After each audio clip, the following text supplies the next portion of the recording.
He did not raise his voice. That was the part that confused me at first.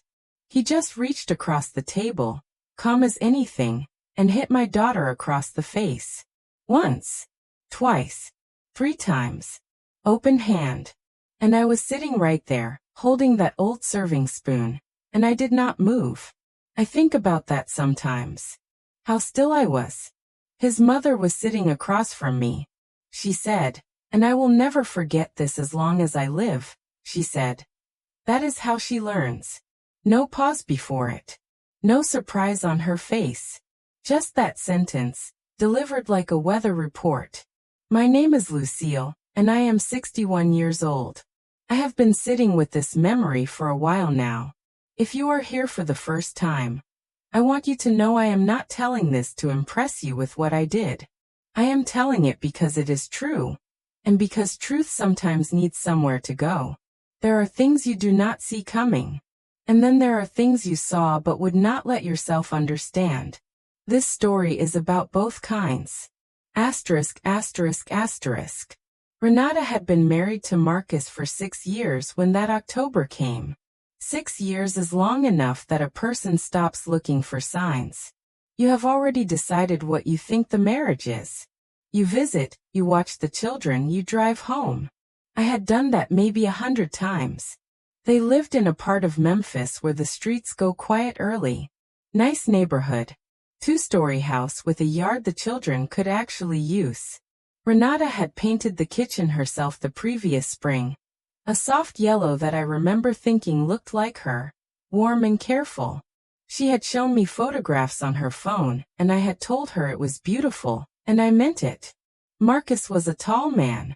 Quiet in his own way. Good with the children on the surface, meaning he showed up to the birthday parties and knew their teachers' names. I had never fully trusted him. I want to be honest about that.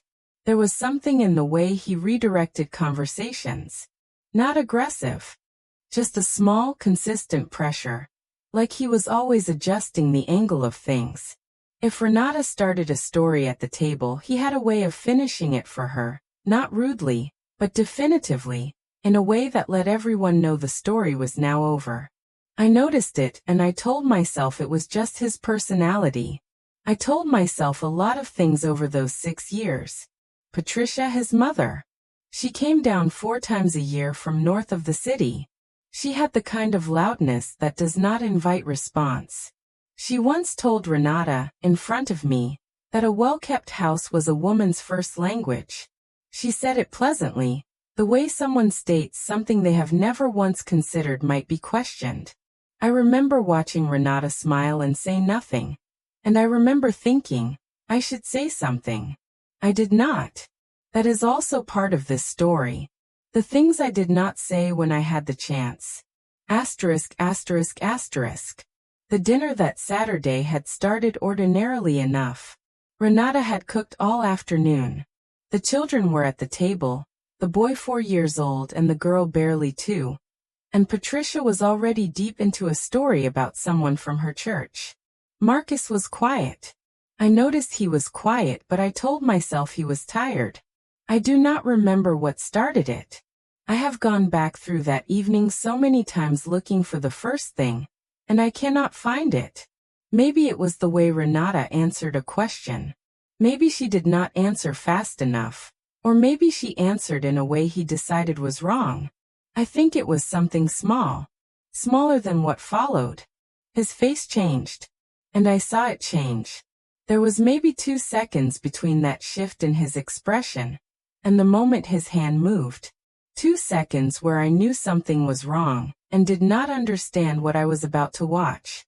He hit her. The sound of it in that kitchen. The children went so still.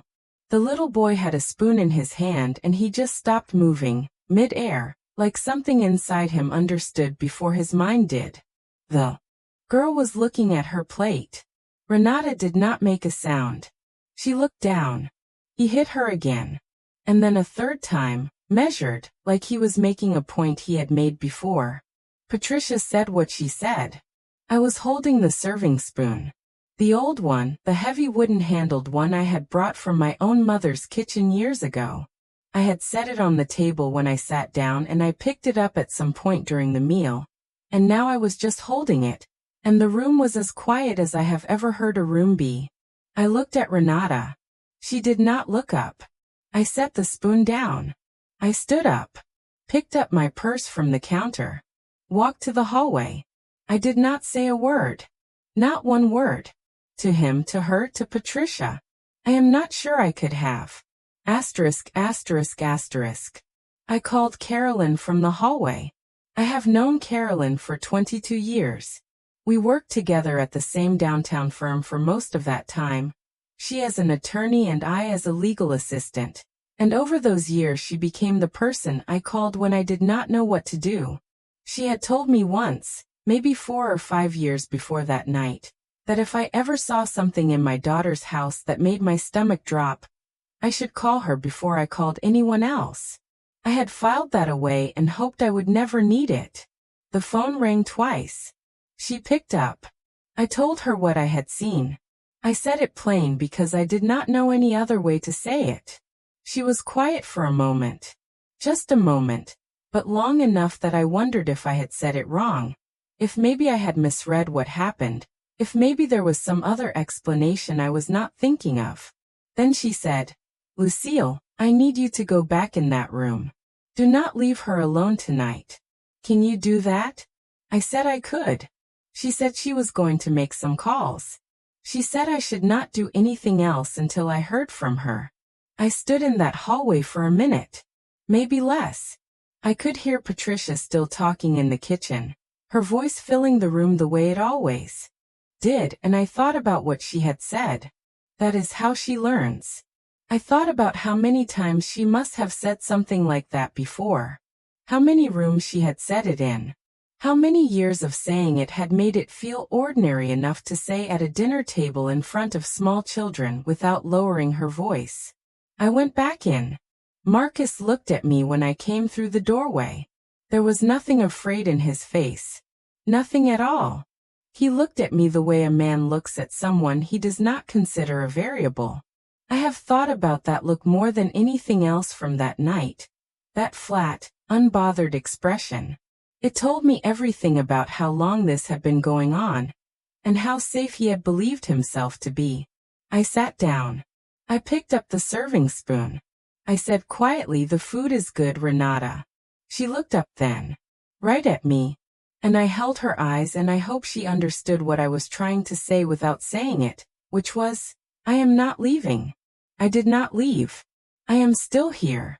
She looked back down at her plate, but something in her shoulders changed. Something very small. Asterisk, asterisk, asterisk. I stayed that night. Told Renata I was too tired to drive. Marcus did not object. He was pleasant through the rest of the evening, the way people are pleasant when they are certain they have already won. He helped clean up the dishes. He asked me about my garden, whether the tomatoes had come in the way I wanted. He said good night to me at the foot of the stairs like nothing had happened, and I said good night back, and I watched him go up those stairs, and I stood there in the hallway for a moment after, holding the railing. Patricia left the next morning. She hugged the children. She told Renata the food had been wonderful.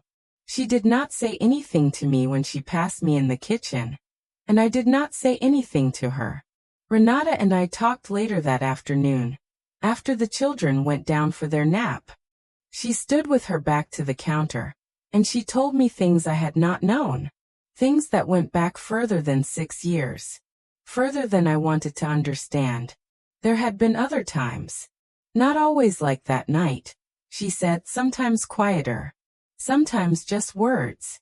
She said she had learned to read the weather of him, meaning she had learned which days required her to be very careful and which days were safer, and she had spent 6 years navigating that forecast. She said she had not told me because she did not want me to worry. She said she thought she could manage it. I did not say anything for a long time. I just listened. I am glad I did not speak, because I do not know what I would have said. Something useless, probably. Something about how she should have told me sooner, which would have been true but would not have helped anything. That afternoon is the part of this that cost me the most sleep. The idea that she had been holding all of that alone, because she was trying to protect me. That she had looked at her mother, her own mother, and calculated what I could handle. I had raised her to be strong, and what she had done with that strength, without knowing any other way to use it, was use it to hide things from me. I have sat with that for years. I do not know what it says about me as a mother. I have not fully figured it out, and I am not sure I ever will. Asterisk, asterisk, asterisk. Carolyn moved things into motion the following week. She had a colleague named Sandra who handled family cases, a woman I met twice in person, and who I liked immediately because she asked questions in the same quiet, careful way I had spent 30 years listening to good attorneys ask them.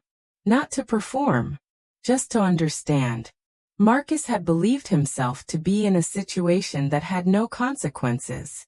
Sandra had a way of making that belief visible to him, and then dismantling it.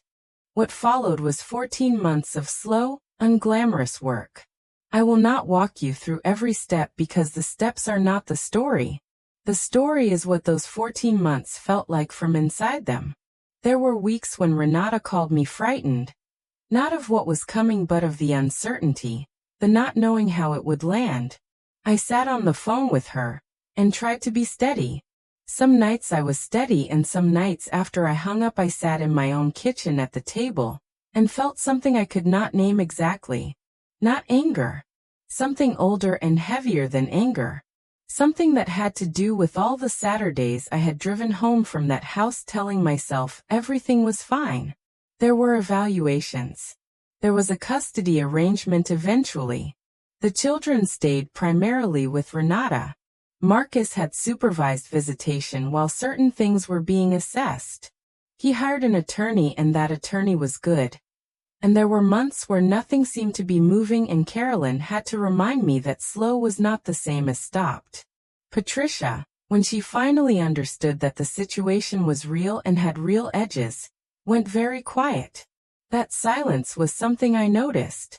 All those years of her filling every room she entered, and now nothing. I thought about what that quiet meant. I thought about what she knew, how far back her knowledge went, and what she had chosen to do with it. I did not call her. I had nothing to say to her that would have been useful. I do not think of any of this as a victory. Nothing about those 14 months felt like winning. It felt like excavating something that had been buried a long time, and having to decide what to do with what you uncovered. Some of what I uncovered was about Marcus. Some of it, if I am being honest, was about me. Marcus was not a monster in the way people sometimes need things to be simple. He was a man who had grown up in a house where certain things were ordinary, where Patricia's word was absolute, and where correction took the shape it had taken at that dinner table. He had brought that entire world with him into his marriage, and no one had made it clear that the world had an edge until it did. I contributed to that by not saying the things I should have said earlier. Not on that Saturday night. Earlier. Years earlier. That belongs to me and I have not set it down. Asterisk, asterisk, asterisk. Renata lives closer to me now. Different part of Memphis, smaller house, but it is hers in a way the other one never fully was. The children are 9 and 7. Her son has opinions about everything and states them at the dinner table, without pausing to check anyone's face first. And I love that about him more than I know how to say.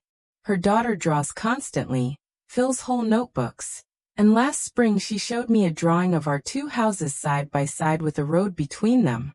She had drawn a small figure on the road, walking. She said it was me coming to visit. I have it on my refrigerator. I do not know what those children carry from what they witnessed.